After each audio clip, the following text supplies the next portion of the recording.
11 classes Prayagraj में आप सभी लोगों का स्वागत है। कल आपको हम बताना भूल गए थे कि आज की क्लास मॉर्निंग में चलनी थी।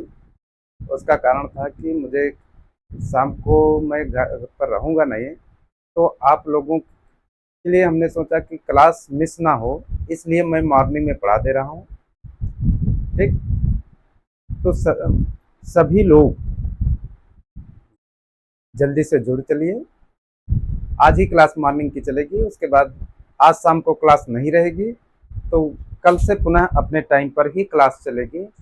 और कल की क्लास का टाइमिंग जो रहेगा अब 6 बजे से रहा करेगा।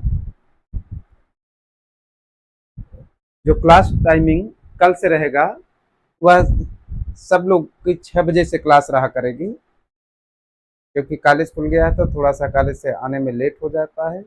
तो आपकी क्लास कल से शाम 6 बजे रहेगी। और देखिए, प्रैक्टिस सेट नंबर 3 था,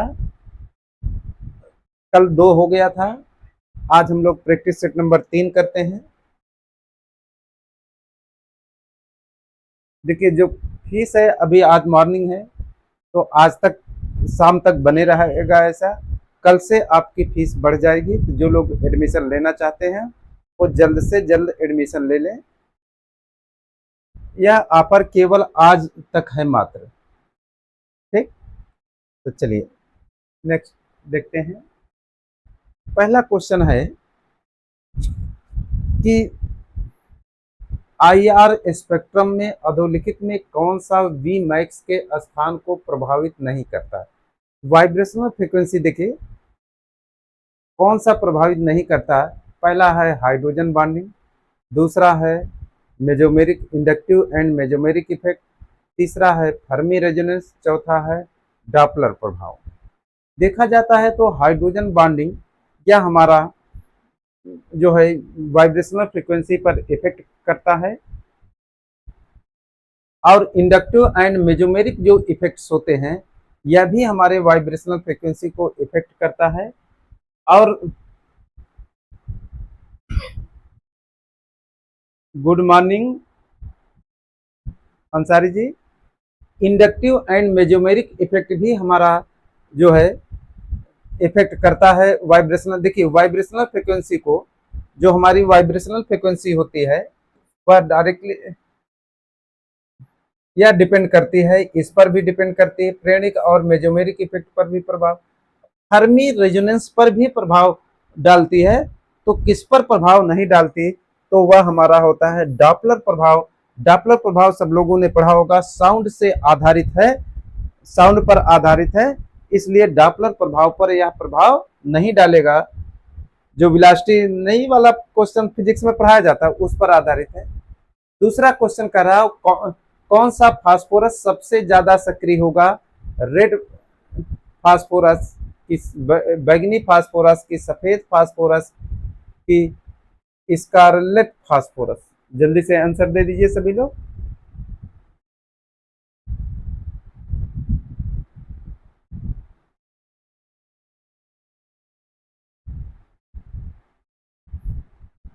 कौन सा फास्फोरस ज्यादा करता है, ज्यादा सक्रिय होता है।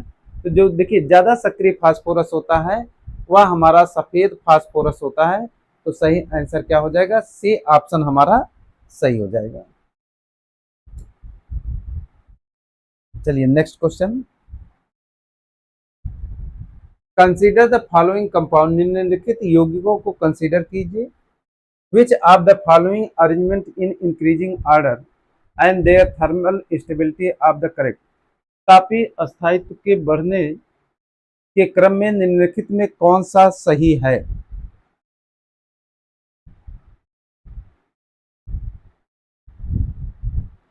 देखिए कौन से सही की चर्चा कर रहा है, तो कौन कौन से हैं। बेरिलियम है, बेरिलियम है,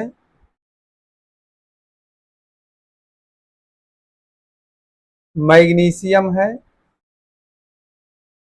कैल्शियम है,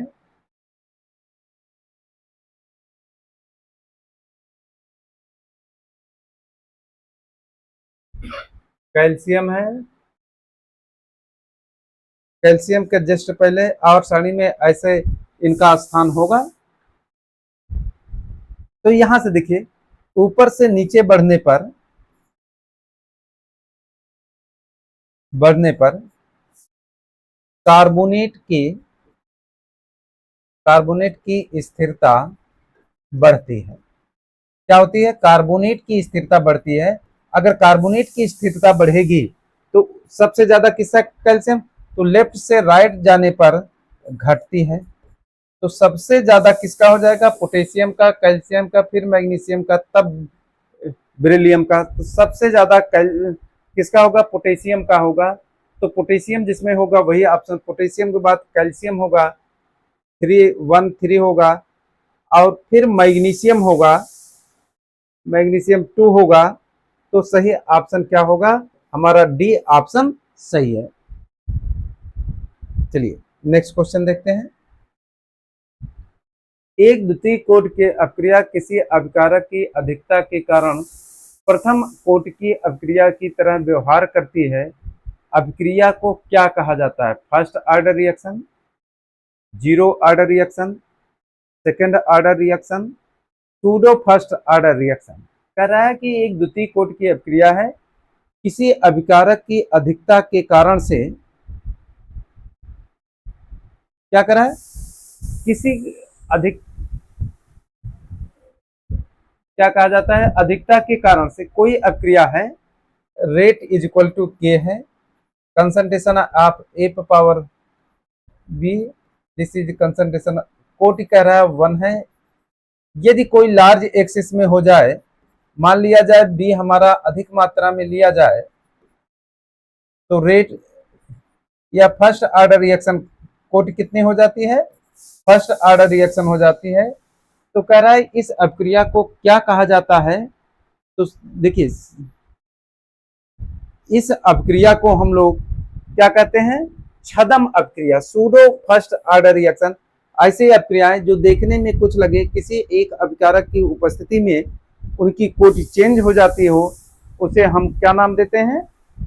छद्म अभिक्रिया। तो सही आंसर हो जाएगा डी ऑप्शन हमारा सही हो जाएगा। NaOH की अधिकता में धात्विक जिंक को घोलने पर निम्नलिखित प्राप्त होता है। देखिए जिंक मेटेलिक धातु है, जिंक को यदि हम NaOH में घोलते हैं, मेटेलिक जिंक, मेटल लगा हुआ है, जिंक है तो 2+ रहा होगा, तो ये बनाता है जिंक हाइड्रोक्साइड का सफेद अवक्षेप। कैसा मिलता है? सफेद अवक्षेप मिलता है। इसको जब एक्सेस में, अधिक मात्रा में NaOH डालते हैं, ये हमारा Na2ZnO2 के रूप में कन्वर्ट हो जाता है। किसमें कन्वर्ट हो जाता है? Na2ZnO2 के सोडियम जिंकेट कहा जाता है। तो सही ऑप्शन केवल क्या होगा? ये जो होता है अनस्टेबल होता है, तो केवल यही बनेगा। इस चीज को ध्यान रखें कि जिंक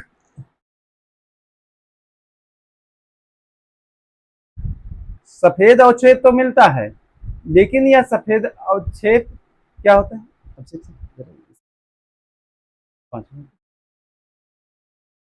सफेद अवक्षेप तो मिलेगा, लेकिन यह सफेद अवक्षेप क्या होता है?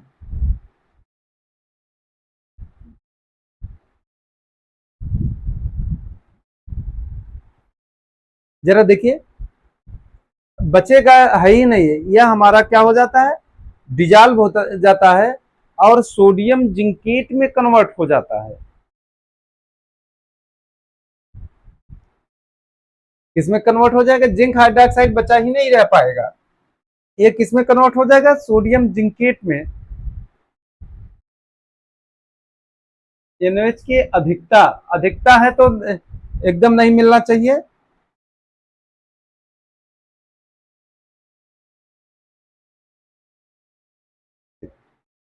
ठीक, क्लियर। चलिए नेक्स्ट क्वेश्चन करते हैं।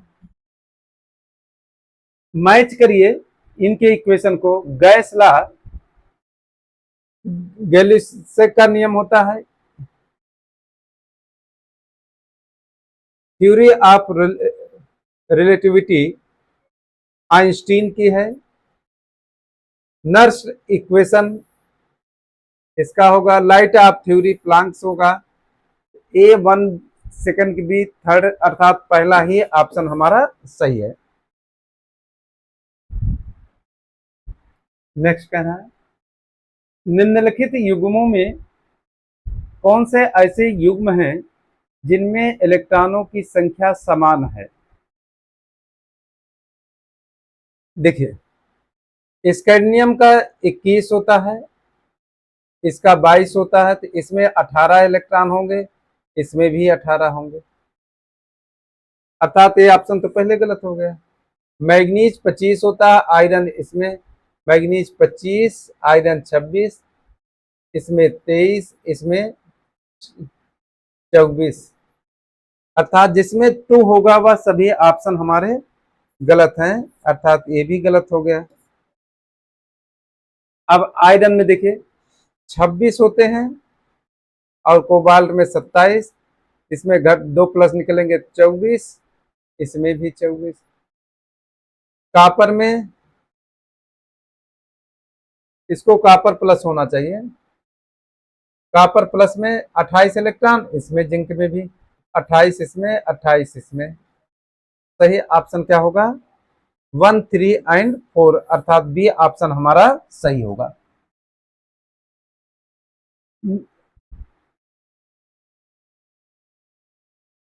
कह रहा है कि निम्नलिखित कथनों पर विचार करिए। वर्नर के सिद्धांत के अनुसार ligands are connected to the metal ion by covalent bonds, ये पहला ऑप्शन ही गलत है। मेटल हमारा कोवलेंट बॉन्ड द्वारा जो है होता है नहीं जुड़े होते हैं, बल्कि कोऑर्डिनेट बॉन्ड द्वारा जुड़े होते हैं। तो अब पहला जिसमें गलत है उसी को हटा दीजिए। Secondary valency or directional properties, संयोजकता में दिशात्मक गुण होते हैं, एकदम सही कह रहा है। Secondary valency non unusual of the, अर्थात बी ऑप्शन हमारा सही होगा।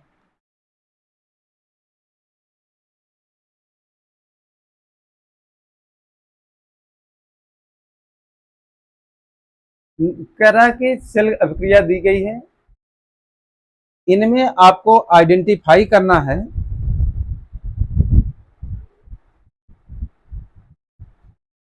कि कौन सी अभिक्रिया हमारी स्पॉन्टेनियस स्वतः अभिक्रिया होगी। देखिए दो ही चीजें हैं, चलिए हम निकिल को मान लेते हैं, निकिल 2+ और कापर को कापर 2+, ठीक। ई सेल बराबर क्या हो जाएगा, reduction potential of the right hand side, ये ऑक्सीडेशन पोटेंशियल है। देखिए कापर है, ये कौन सा पोटेंशियल है, ऑक्सीडेशन है, रिडक्शन में होगा तो पलट जाएगा 0.34 हो जाएगा। माइनस निकिल का क्या है, ये भी ऑक्सीडेशन पोटेंशियल है, ये पलट जाएगा तो निगेटिव हो जाए प्लस 0.25। जो सेल्स सोचा था 0.59, ये सही है, इतना बोल्ट ही होगा। अगर इसको समीकरण में लिखेंगे Na प्लस सॉरी कापर 2+ से कापर, ये बन जाएगा हमारा क्या Na2+ और कापर, कौन सा ऑप्शन दिया गया है, पहला ही ऑप्शन दिया गया है, तो ये ऑप्शन हमारा सही हो जाएगा। अभी सब सो ही रहे हैं लड़के।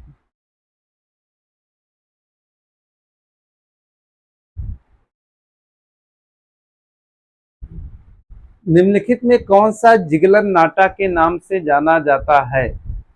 देखिए जिगलर नाटा के नाम से कौन जाना जाता है, तो जिगलर नाटा के नाम से TiCl4 + C2H5 थ्राइस एल्युमिनियम जाना जाता है, तो सही ऑप्शन क्या हो जाएगा, बी ऑप्शन हमारा सही हो जाएगा।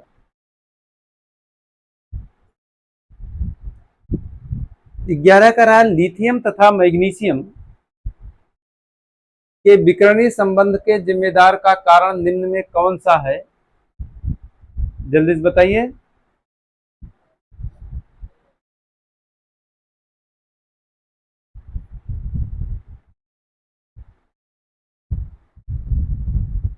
हाँ बिल्कुल, use for polymerization. Ziegler Natta जो कैटलिस्ट होता है वह पॉलीमराइजेशन में यूज किया जाता है। जिगलर नाटा नामक वैज्ञानिक ने खोज किया था, इसीलिए उसी के नाम पर रख दिया गया जिगलर नाटा कैटलिस्ट। लिथियम तथा मैग्नीशियम के विकर्णीय संबंध निम्न का जिम्मेदार कारक कौन सा है? Similar radii, ratio between charge and radius remains same, आवेश एवं त्रिज्या का अनुपात समान होता है। एकदम सही कह रहे हैं कि बी ऑप्शन होता है, जो कि त्रिज्या और उसका अनुपात क्या होता है? समान ही होता है। डी ग्लूकोज के जलीय विलयन में खुली श्रृंखला आकृति की सामान्य सांद्रता क्या होती है? देखिए, जो अल्फा डी प्लस ग्लूकोज होता है, जिसको हम लोग म्यूटा रोटेशन से जाते हैं, कहा जाता है? Open chain. ओपन चेन के बाद या बीटा डी प्लस ग्लूकोज बदलता है। जो इसमें अल्फा और बीटा की बात करता है, तो जो अल्फा स्ट्रक्चर्स होता है वह बीटा हमारा लगभग 64% एग्जिस्ट करता है और अल्फा हमारा 36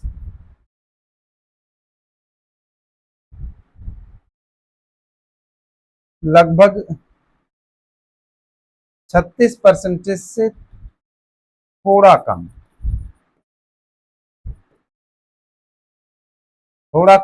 होता है। और हमारा ये ओपन चेन स्ट्रक्चर 0.05% से कम होता है। तो 0.05% से कम कौन है? हमारा डी ऑप्शन है। तो डी ऑप्शन 12 का डी हम लोग करेक्ट कर लेंगे। नेक्स्ट क्वेश्चन,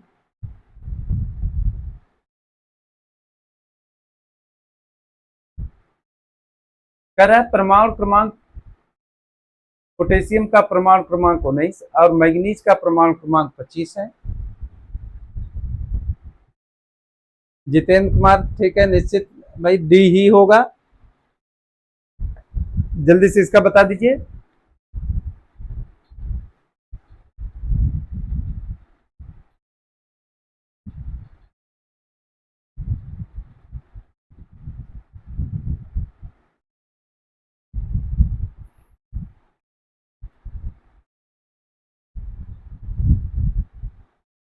डी ऑप्शन कर रहे हैं, देखते हैं। एक चीज ध्यान रखिए, परमाणु क्रमांक 19 का रहा KMnO4।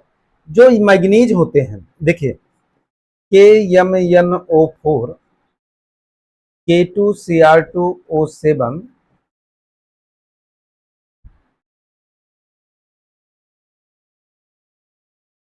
सीरियम सल्फेट,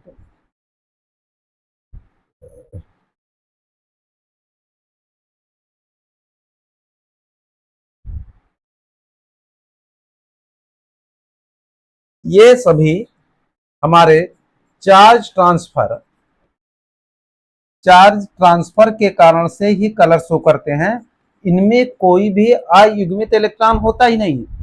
अयुग्मित इलेक्ट्रॉन ना होने के कारण से, ठीक है, लिगेंड मेटल चार्ज ट्रांसफर या सीधे लोग लिगेंड मेटल चार्ज ट्रांसफर या सीधे चार्ज ट्रांसफर फेनामेना कहते हैं। इस कारण से यह हमारे कलर शो करते हैं। ठीक है जितेंद्र कुमार जी, तो डी ऑप्शन हमारा सही होगा, क्योंकि इसमें क्या होता है, ये भी KMnO4, K2Cr2O7, सीरियम सल्फेट, इसमें भी 18 इलेक्ट्रॉन होते हैं, इसमें भी 18 होते हैं, इसमें 54 इलेक्ट्रॉन होते हैं। सभी इनर्ट गैस की कॉन्फ़िगरेशन को प्राप्त करते हैं। इस कारण से क्या कहा जाता है कि इनका जो होगा चार्ज ट्रांसफर के कारण से कलर शो करेंगे। किसी अपक्रिया के लिए क्रम n प्रारंभिक सांद्रता A तथा अर्ध I का समीकरण T हाफ इस प्रकार संबंधित है। बताइए जरा इसका आंसर।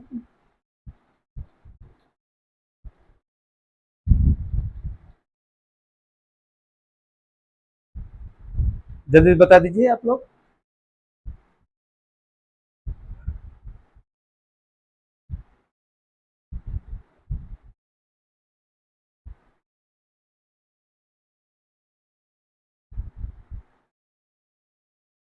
जितेंद्र कुमार जी बताइए।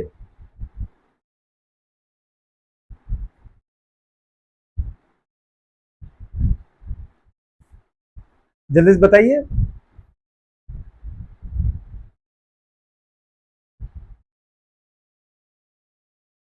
सुलेमान अंसारी कह रहे हैं कि सी ऑप्शन सही होगा। चलिए देखते हैं। देखिए आपने पढ़ा होगा फॉर nth ऑर्डर रिएक्शन के लिए T half proportional to 1/a⁻n-1। तो टी हाफ इक्वल टू के 1/a⁻n-1। इसका log ले लीजिए तो ln t half equal to ln k minus ln a⁻n-1।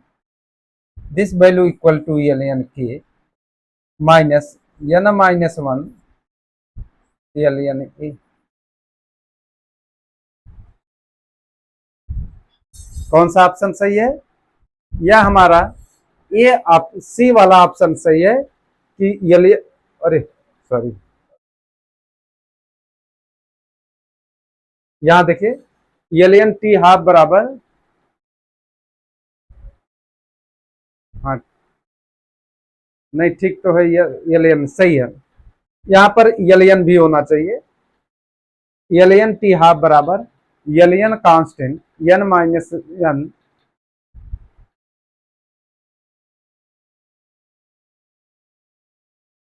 एक मिनट दिया, सुधारने की जरूरत ही नहीं। टी हाफ बराबर ln कांस्टेंट हो गया। देखिए माइनस ln a, पहला ही ऑप्शन सही है। क्लियर? तो पहला ऑप्शन ही सही है। नेक्स्ट क्वेश्चन देखा जाए। The root mean square velocity of given CRMS is equal to √3 RT/m, अर्थात पहला स्टेटमेंट हमारा सही है।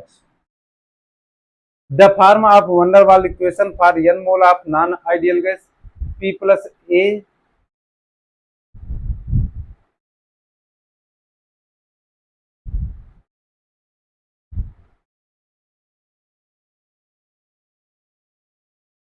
n a square v minus nb बराबर nRT। The mean free path lambda related to collision diameter sigma is the following relationship, यह भी हमारा statement सही है। अर्थात वन, अब हमारा बचा क्या? वंडर वाल्स के लिए देखा जाए तो वंडर वाल्स इक्वेशन क्या लिखा जाता है? P plus n square A upon v minus N B equal to RT।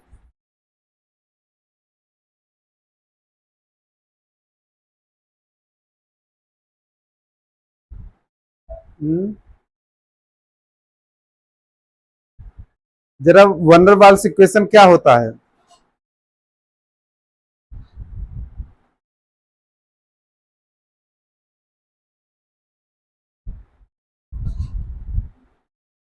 पंद्रह का ए जितेंद्र कुमार का है।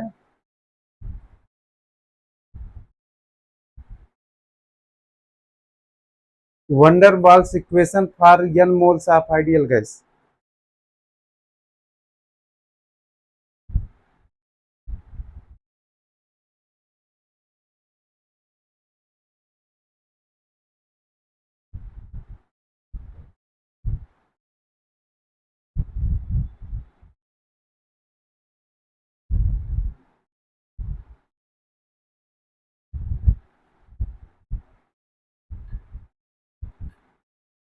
ये होता है भाई, तो 2 ऑप्शन तो गलत गलत है, तो 1 एंड 3 ही सही होगा, इस चीज को ध्यान रखें। वंडरवाल्स इक्वेशन क्या होता है? P plus n square a upon V minus N b, V minus N b is equal to R T. Jitendra Kumar ji, van der Waals जो इक्वेशन होता है ये स्क्वायर नहीं होता, एन स्क्वायर होता है, ठीक। तो 2 1 एंड 3 ही सही है हमारा। चलिए नेक्स्ट क्वेश्चन देखते हैं। वाइब्रेशनल फ्रीक्वेंसी दी गई है, इनके वाइब्रेशनल फ्रीक्वेंसी को सही ढंग से मैच कराइए। देखिए आपको हम एक तरीका बता दें, अगर ट्रिपल बॉन्ड है तो वाइब्रेशनल फ्रीक्वेंसी सदैव 2100 से 2200 के बीच में एग्जिस्ट करती है। यदि हमारा OH ग्रुप है तो यह 3200 से 3600 के बीच में एग्जिस्ट करता है। यदि CO ग्रुप होगा तो यह 1680 से लेकर 1850 के बीच में बिलोंग करता है, ठीक। अब अगर देखा जाए, इसको मैच कराया जाए, तो ट्रिपल बॉन्ड है तो पहला का पहला ही मैच हो जाएगा। C डबल बॉन्ड O है तो ये 1700 हो जाएगा।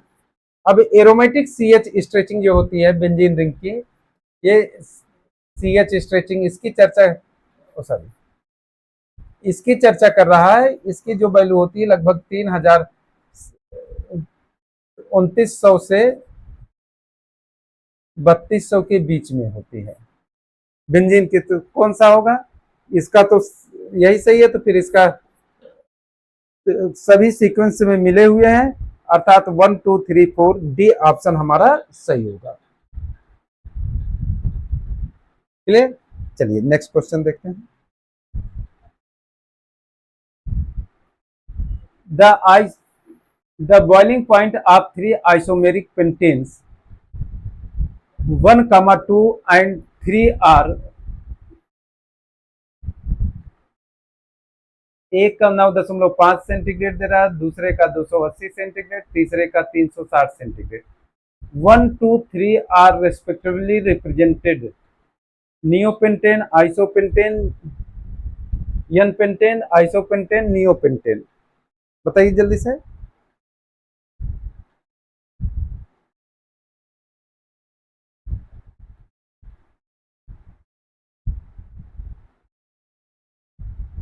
जल्दी से बताइए। 17 का बी कह रहे हैं। एक चीज ध्यान रखिएगा कि जो बॉइलिंग पॉइंट होता है वह directly proportional to surface area. किसके होता है? पृष्ठीय क्षेत्रफल को होता है। यह जो है शाखा बढ़ने पर घटता है। सरफेस, तो सबसे ज्यादा किसका होगा? हमारा होगा, सबसे ज्यादा हो जाएगा किसका? क्वथनांक है सबसे कम नियोपेंटेन का, फिर आइसो का,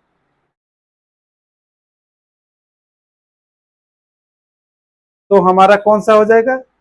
डी ऑप्शन सही होगा, क्योंकि नियोपेंटेन, आदेश सिंह जी गुड मॉर्निंग। देखिए नियोपेंटेन का सबसे कम, आइसोपेंटेन का उससे ज्यादा, और सबसे ज्यादा किसका होगा हमारा? ये होगा एन पेंटेन का।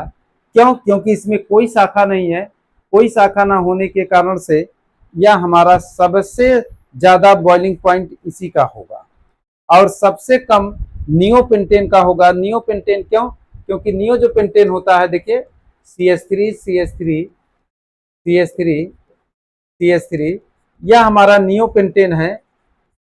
और नियोपेंटेन जो होता है शाखा ज्यादा होने पर क्या होता है? सरफेस एरिया शाखा बढ़ने पर घटता है, तो सबसे ज्यादा कम किसका हो जाएगा? नियोपेंटेन का। तो सही ऑप्शन डी ऑप्शन हमारा सही हो जाएगा। चलिए नेक्स्ट क्वेश्चन देखते हैं। For the alcohol given above, what is the increasing order of reactivity towards dehydration? Dehydration के करस्पॉन्डिंग आपको बताना है क्या ऑर्डर होगा, जल्दी से बता दीजिए। देखिए, इंक्रीजिंग रिएक्टिविटी टुवर्ड डिहाइड्रेशन, जो जो डिहाइड्रेशन होता है, निर्जलीकरण, निर्जलीकरण वह निर्भर करता है स्टेबिलिटी ऑफ कार्बोकटायन।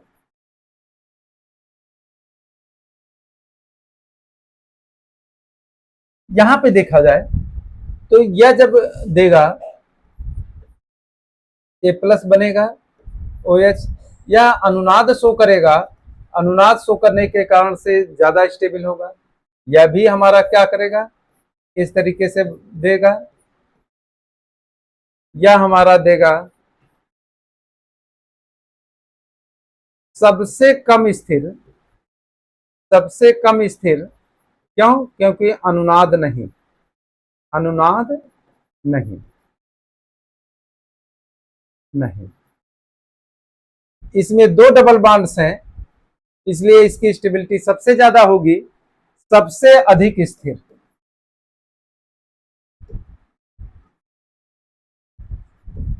सबसे अधिक स्थिर होने के कारण ये सबसे ज्यादा, और सबसे कम कौन सा होगा, सेकंड। आप देखिए, सबसे कम ए, सबसे ज्यादा ओ, तो थर्ड,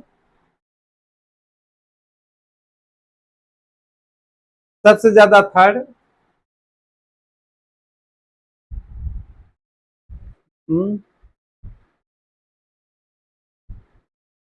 सबसे कम फर्स्ट। स्टेबिलिटी ऑर्डर कौन सा ऑप्शन हो जाएगा, डी ऑप्शन हो जाएगा। क्लियर? चलिए नेक्स्ट।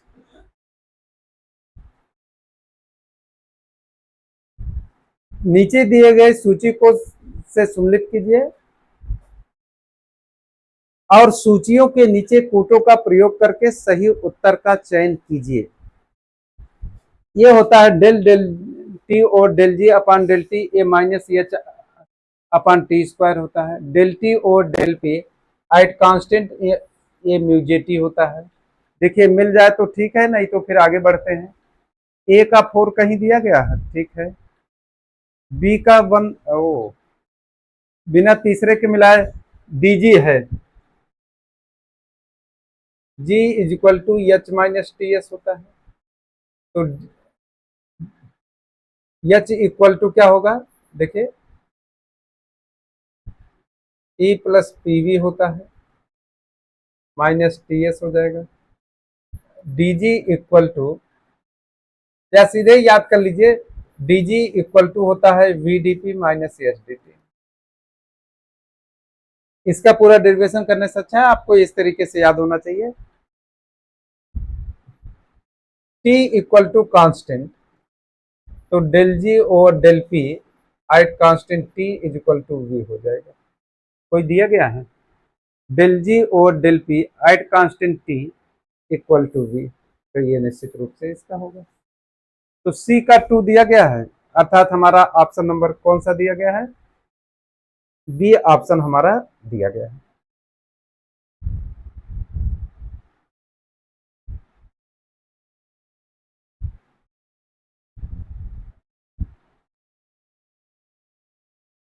ए का 4, बी का 1, सी का 2, ठीक। Next question. सूची फर्स्ट वैज्ञानिक को सूची सेकंड के योगदान के साथ मिलाइए और नीचे दिए गए कोड का उपयोग करके सही उत्तर का चयन कीजिए।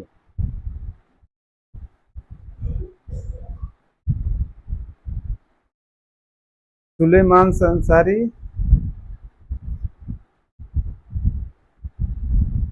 जरा इनका जवाब दे दीजिए।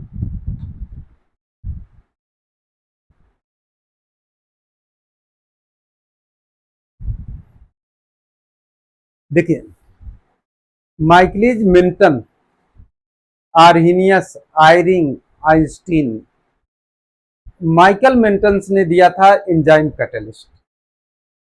क्या दिया था? Enzyme catalyst. और आर्हीनियस ने दिया था effect of temperature on reaction rate दिया था। आयरिंग ने ट्रांजिशन स्टेट थ्योरी दिया था। आइंस्टीन ने फोटोकेमिकल रिएक्शन दिया था। तो सही ऑप्शन क्या हो जाएगा? ए का 2, बी का 1, ए का 2, बी का 1, सी का 4, डी का 3। हमारा सी ऑप्शन सही है। नेक्स्ट देखा जाए, निम्न में कौन सा प्रोटोनिक अम्ल नहीं है? जल्दी से बता दीजिए आंसर इसको।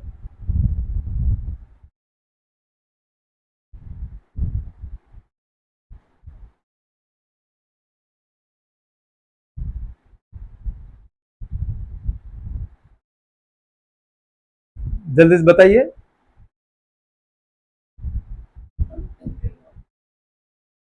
कौन सा प्रोटोनिक अम्ल नहीं है?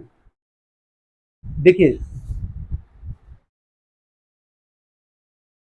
बोरिक एसिड जो होता है, बोरिक एसिड या हमारा लुईस एसिड होता है। कौन सा एसिड होता है? लुईस होता है। तो BOS थ्राइस जो होता है या हमारा लुईस एसिड होता है, ना कि प्रोटोनिक एसिड। है तो एसिड, लेकिन कैसा एसिड है? लुईस एसिड है। तो सही आंसर क्या हो जाएगा? बोरिक एसिड हमारा लुईस एसिड होता है। कॉपर सल्फेट 5S2O निम्नलिखित में कौन से प्रकार के बॉन्ड मौजूद हैं?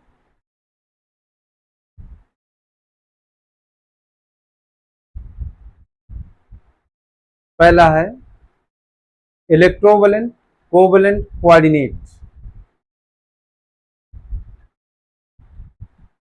जल्दी से बताइए।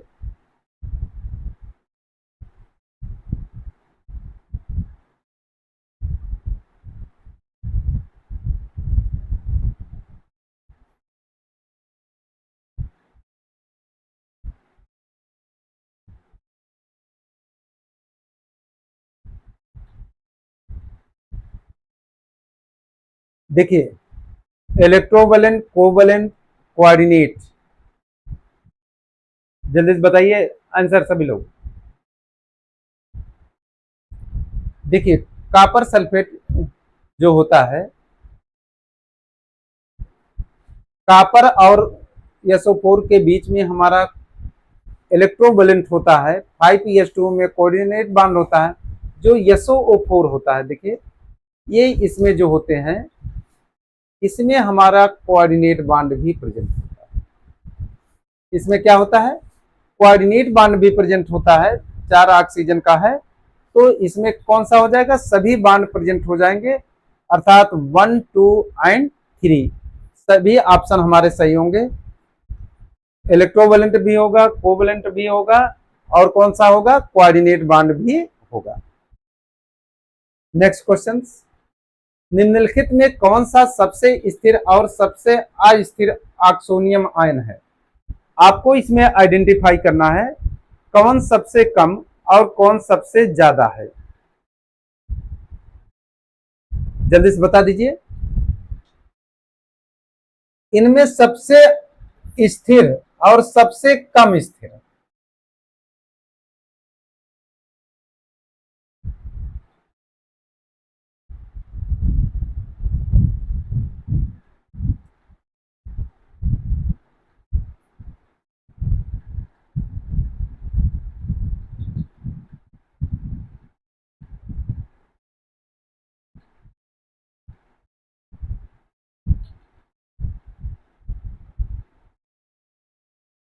बताइए जल्दी से।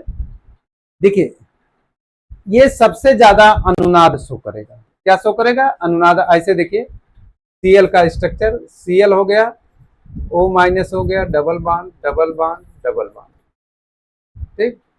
और सबसे कम ClO-, सबसे अधिक अनुनाद।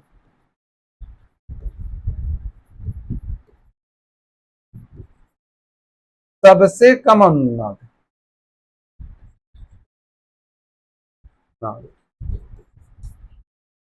तो सबसे अधिक स्थिर, सबसे अधिक स्थिर,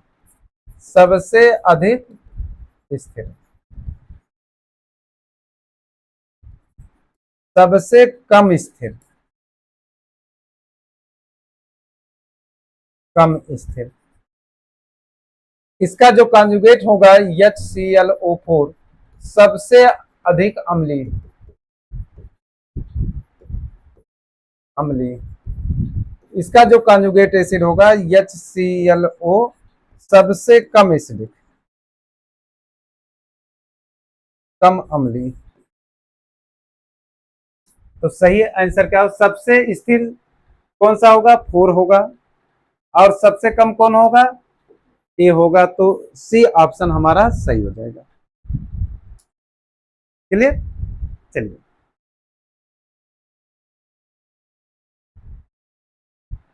24 कह रहा है कि लिस्ट फर्स्ट को लिस्ट सेकंड के साथ मैच कीजिए।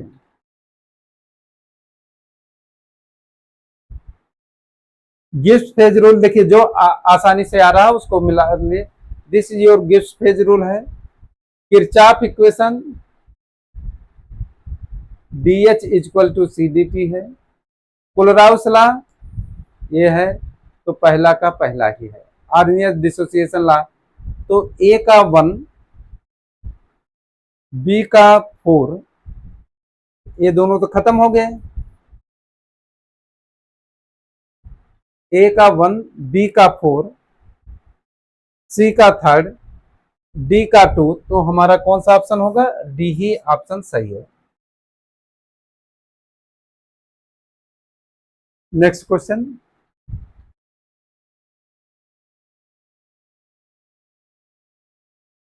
निम्नलिखित के उनके सूची फर्स्ट को सूची सेकंड के साथ सुमेल कीजिए और सूचियों में सही उत्तर का चयन कीजिए।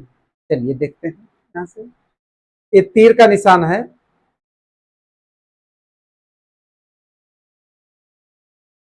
यहां भी ऐसे तीर बना हुआ है, यहां भी तीर बना है। एक गैसियस है।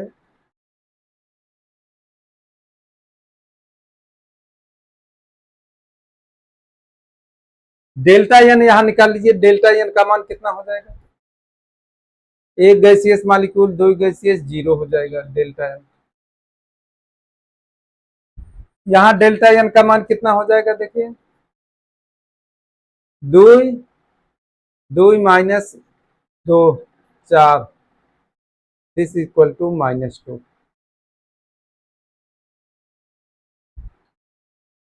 यहां देखिए, डेल्टा एन का मान कितना? 1 माइनस 1.5 बराबर 0.5।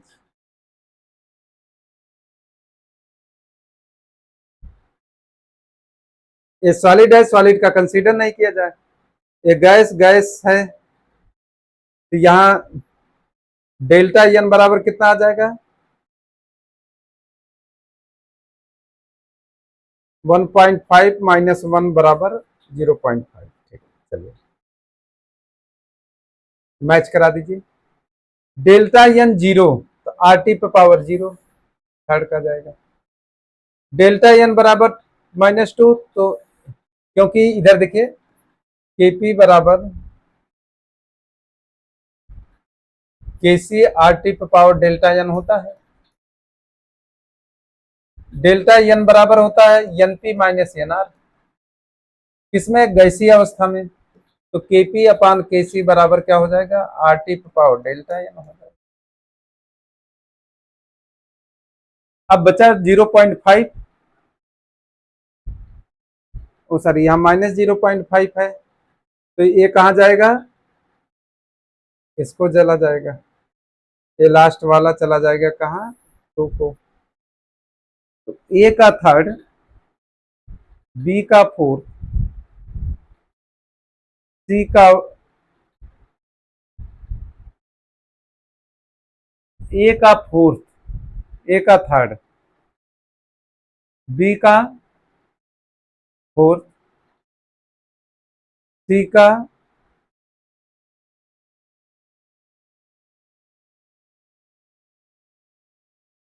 C का 1,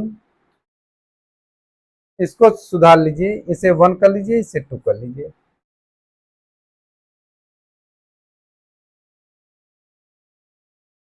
ठीक, तो सही आंसर क्या हो जाएगा हमारा? हो जाएगा सी ऑप्शन सही हो जाएगा।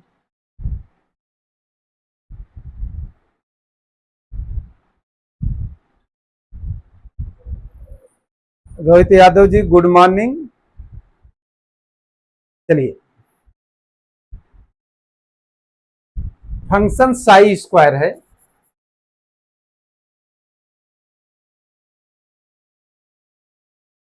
श्रोडिंगर समीकरण में साई स्क्वायर का महत्व है क्योंकि यह इलेक्ट्रॉन के तरंग के आयाम को दर्शाता है। Probability of finding an electron, electron के पाए जाने की प्रायिकता को दर्शाता है। Energy of the electron, electron की ऊर्जा को दर्शाता है। Frequency of the electron, electron की आवृत्ति को दर्शाता है। बताइए जल्दी से। तो देखिए, साई जो होता है किसी तरंग का आयाम बताता है, और साई स्क्वायर जो होता है इलेक्ट्रॉन के पाए जाने की संभावना बताता है। तो क्या हो जाएगा? Probability of finding an electron, अर्थात बी होता है, देखिए साई बराबर होता है ए प्लस आई बी, और साई स्क्वायर बराबर होता है Sai into Sai square. Sai star की वैल्यू कॉम्प्लेक्स कॉन्जुगेट होता है तो ए माइनस आई बी होता है। तो psi into psi star equal to psi square equal to A plus I B, A minus I B, this equal to A square plus B square. यह electron के पाए जाने की प्रोबेबिलिटी है, जो हमारा कैसे रिप्रेजेंट करेगा? रियल क्वांटिटी होती है, जबकि अगर साई बराबर लेते हैं, ये आई हमारी इमेजिनरी क्वांटिटी है। आई क्या है? Imaginary quantity minus i equal to 1 होता है। माइनस आई का स्क्वायर इक्वल टू 1 होता है। Next question. एक अपक्रिया का वेग स्थिरांक के बराबर दिया गया है।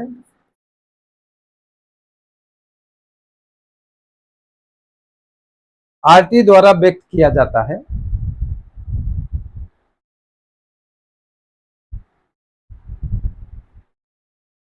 अपक्रिया का वेग में होने वाले लगेगी यदि निम्नलिखित में कमी हो जाती है।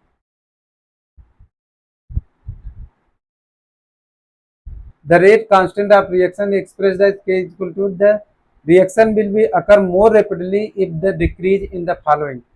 कह रहा है अपक्रिया तेजी से कब होगी? जितेंद्र कह रहे हैं 27 का बी। देखिए, आर्हेनियस इक्वेशन के बराबर क्या होता है? ए अपॉन आर टी। ठीक, ये अगर ग्राफ में देखा जाए, यहां से यहां तक कहलाता है एक्टिवेशन एनर्जी। एक्टिवेशन एनर्जी यदि घट जाए तो हमारी अपक्रिया तेजी से फ्लो करने लगती है, अर्थात अपक्रिया बढ़ जाएगी, रेट ऑफ रिएक्शन बढ़ जाएगा। तो हम कह सकते हैं कि यदि किसी भी रिएक्शन में हम टेम्परेचर बढ़ाते हैं तो सदैव अपक्रिया का वेग बढ़ता है, तो ये ऑप्शन हो नहीं सकता। तो सही ऑप्शन क्या होगा? यदि किसी रासायनिक अपक्रिया के एक्टिवेशन एनर्जी को हम घटा दें, इसको एक्टिवेशन एनर्जी को घटा दें, तो हमारे ज्यादा से ज्यादा मॉलिक्यूल इस एक्टिवेशन एनर्जी बैरियर को क्रॉस कर जाएंगे और प्रोडक्ट में कन्वर्ट हो जाएंगे। तो सही आंसर क्या हो जाएगा? बी ऑप्शन सही होगा। एक्टिवेशन एनर्जी को घटाकर जो कैटेलिस्ट होते हैं, वह आप लोगों ने कैटेलिस्ट पढ़ा होगा। कैटेलिस्ट जो पढ़ा होगा, कैटेलिस्ट जो होते हैं वह किसी भी रासायनिक अपक्रिया की वेग को सॉरी ई ए को घटा देते हैं। इस कारण से घटा देते हैं इस कारण से अक्रिया का वेग बढ़ जाता है। तो सही आंसर क्या हो जाएगा? बी ऑप्शन हमारा सही हो जाएगा। नेक्स्ट क्वेश्चन, साइक्लोहेक्सेनोन किस, ये साइक्लोहेक्सेनोन है,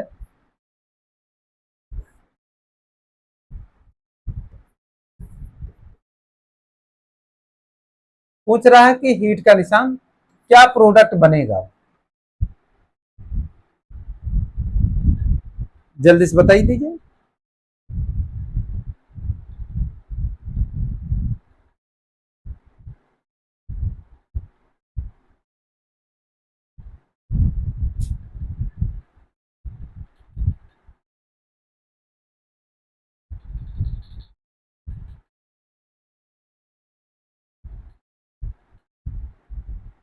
जल्दी से बताइए कौन सा प्रोडक्ट बनेगा।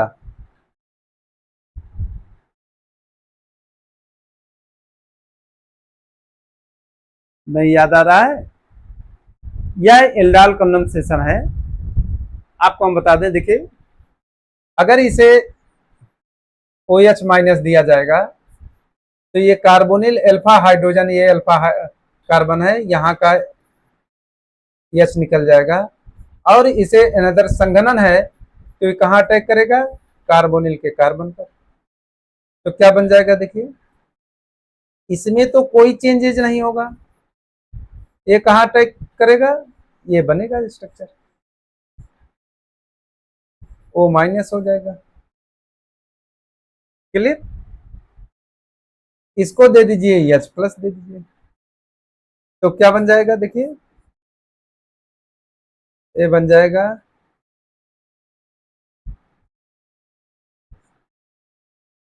OH बन जाएगा।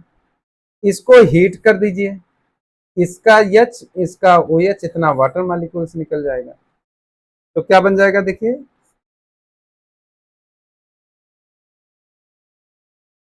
यहां से डबल बॉन्ड हो जाएगा, ऐसे बना दीजिए।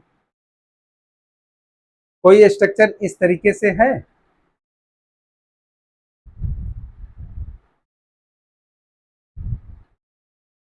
तो वह हमारा कौन सा ऑप्शन है? बी ऑप्शन मैच कर रहा है। 28 का डी कैसे होगा भाई? यहां से देखिए OH अल्फा, एल्डाल कंडेंसेशन में अल्फा हाइड्रोजन निकलता है कार्बोनिल ग्रुप का, कहाँ अटैक करता है? न्यूक्लियोफिलिक एडिशन देता है कार्बोनिल के कार्बन पर, यहाँ पर अटैक करेगा तो ये माइनस हो जाएगा, H प्लस दोगे तो OH हो जाएगा, हीट करोगे यहाँ का H यहाँ का OH, इसके बीच में डबल बॉन्ड का फॉर्मेशन हो जाएगा। तो सही ऑप्शन क्या होगा? बी ऑप्शन सही होगा।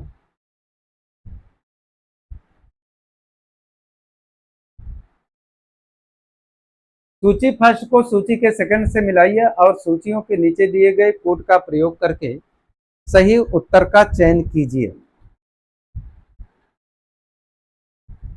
Ammoniacal silver nitrate, HiO4, alkaline KMnO4, chloroform तथा NOH। क्लोरोफार्म तथा NOH ये हमारा होता है कार्बिल एमीन एमीन रिएक्शन। ठीक,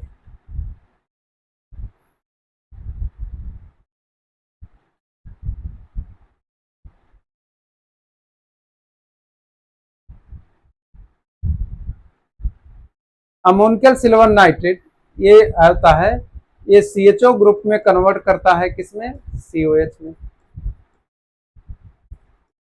ठीक, HiO4 ये विशनल डाइयाल से रिएक्ट करता है और उसको एल्डिहाइड में कन्वर्ट करता है, तो ये तो इसका चला जाए। एल्कलाइन KMnO4 जो डबल बॉन्ड में टेस्ट में किया जाता है, तो इसका फोर्थ आंसर हो जाए। ए का 2 कहीं दिया गया है, ए का 2, बी का 3, सी का 4 और तो हमारा ऑप्शन कौन सा दिया गया है? सी ऑप्शन हमारा दिया गया है, अर्थात 29 का सी सही होगा। क्लियर? किसी कोई confusion?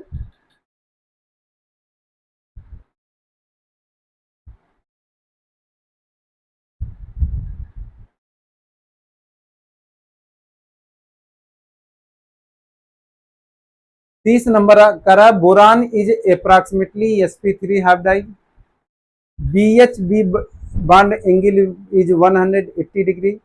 There are two terminal BH bond of each boron atoms. For there are only 12 bonding electrons are available होते हैं. Out of these statements, इन कथनों में से कौन सा कथन सही है? जल्दी से बता दीजिए सभी लोग.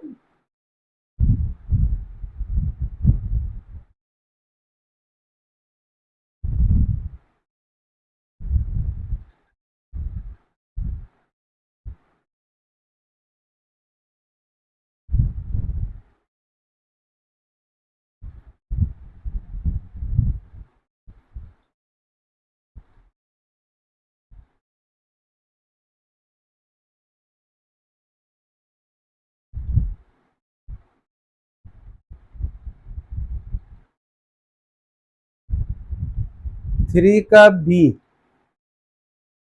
देखिए, boron is approximately sp3 hybridise एकदम सही कह रहा है. BHB bond angle is 180 degree, यह ऑप्शन गलत होता है. बॉन्ड एंगल जो डाइबोरेन का ये स्ट्रक्चर होता है,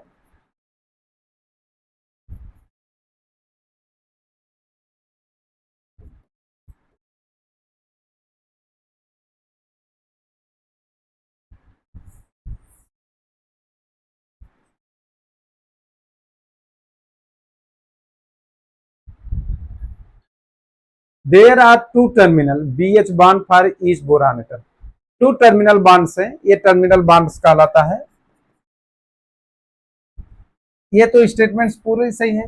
तो जिसमें 1 और 3 सही होगा वही सही मानिए. 1 और 3 हमारे कौन कौन से हैं? ये तो दोनों गलत हो गए.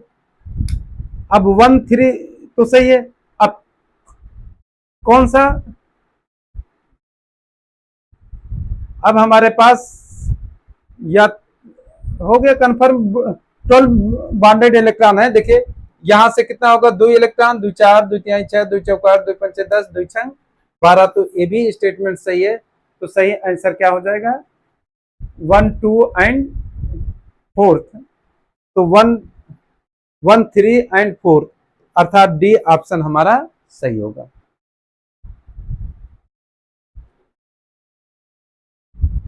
क्लियर?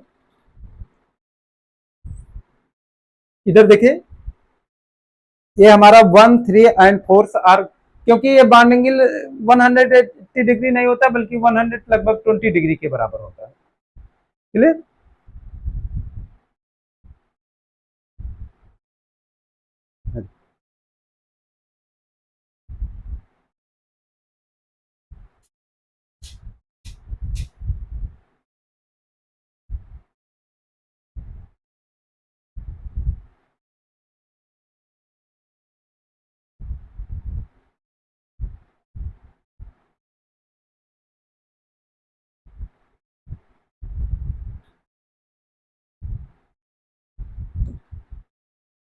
देखिए, जो लोग ना जुड़े हों, हमसे इस चैनल के माध्यम से जुड़ सकते हैं. ये दिया गया है.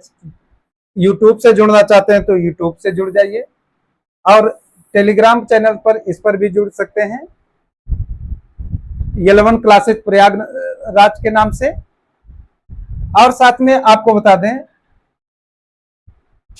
अभी अपडेट नहीं हुआ है. अपडेट हो जाएगा तो वैसे फीस तुरंत बढ़ जाएगी. जिन लोगों को एडमिशन लेना है आज अभी ले ले शाम तक, क्योंकि शाम को आज क्लास नहीं चलेगी. ठीक है, क्लास अब कल चलेगी शाम 6 बजे. कल अर्थात 4 तारीख को, 4 तारीख से क्लास 4/10/2025 से क्लास एप्लीकेशन पर चलेगी और शाम 6 बजे चलेगी. शाम 6 बजे से, क्योंकि मुझे कॉलेज से आने में थोड़ा टाइम लग जाएगा, क्योंकि कॉलेज अब 3:30 बजे का हो गया. तो आप लोग इस चीज को ध्यान रखें. कल एप्लीकेशन पर चलेगी और शाम कई बजे से चलेगी? 6 बजे से. और साथ में जिन लोगों को एडमिशन लेना है आज तक है, शाम तक ले लीजिए, नहीं तो फीस किसी भी टाइम शाम तक के पहले भी फीस जो है एक्सटेंड हो जाएगी एप्लीकेशन में, तो आप एडमिशन नहीं ले पाएंगे, फिर आप पूरी फीस देने पड़ेगी। तो हम चाहते हैं आप लोग अभी ऑफर का फायदा उठा करके एडमिशन ले लें। ठीक, चलिए भाई, सभी लोगों को अगेन गुड मॉर्निंग। कल पुनः मुलाकात होगी, तब तक के लिए सभी लोगों को जुड़ने के लिए बहुत बहुत धन्यवाद। Thank you.